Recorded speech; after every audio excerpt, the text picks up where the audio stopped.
Hello বন্ধুরা, কেমন আছো সবাই? আশা করছি ভালো আছো।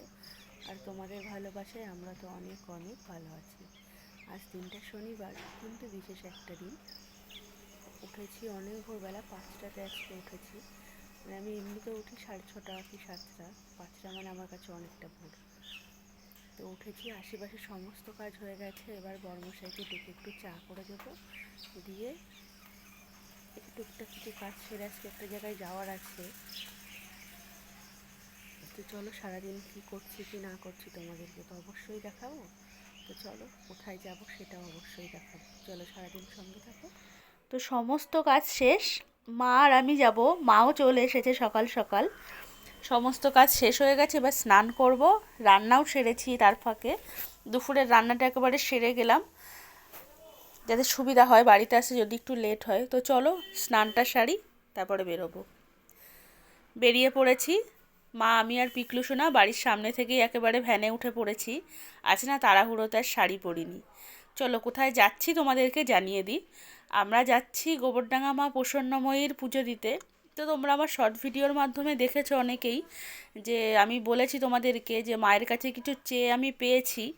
মা কাউকে খালি হাতে ফেরায় না। তো যার জন্য এসেছি মায়ের কাছে আজকে পুজো দিতে। তো এই যে মিষ্টির দোকানে এসেছি মিষ্টি কিনতে। আর পিকরো সোনা দেখো মিষ্টির ভিতরে ওই মাছিগুলোকে ধরার অপেক্ষায়ও আছে। আর ওপার যাব, গিয়ে ওই দশকর্মার দোকান থেকে দুটো জিনিস নেব, নিয়ে তারপরে মায়ের মন্দিরে ঢুকবো।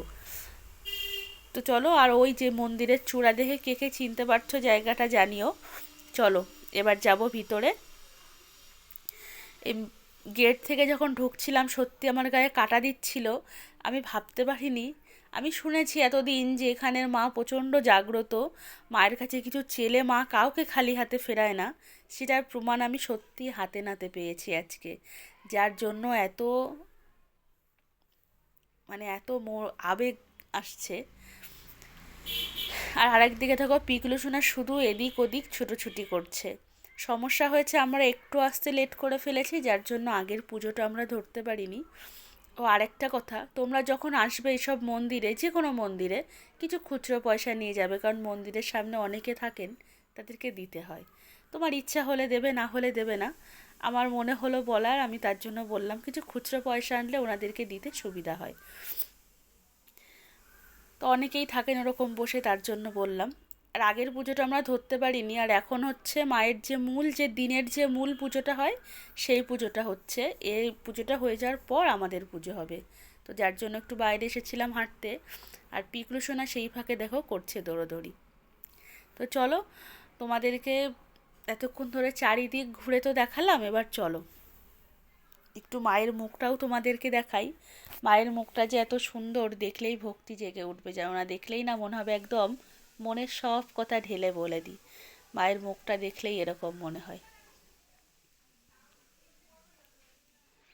তো মায়ের এখনও মূল পুজো চলছে, তারপর আমাদের পুজো হবে। কি সুন্দর না মায়ের মুখটা!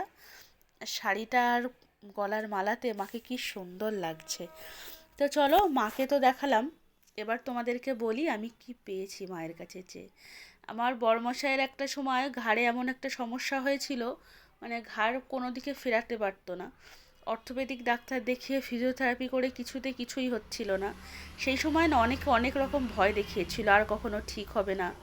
তো মায়ের কাছে এসে একদিন মাকে বলেছিলাম, মা ওকে তুমি সুস্থ করে দাও, তুমি ছাড়া তো আর কেউ নেই, তুমি দেখো মা। কারণ তখন আমার ছেলে অনেকটাই ছোট।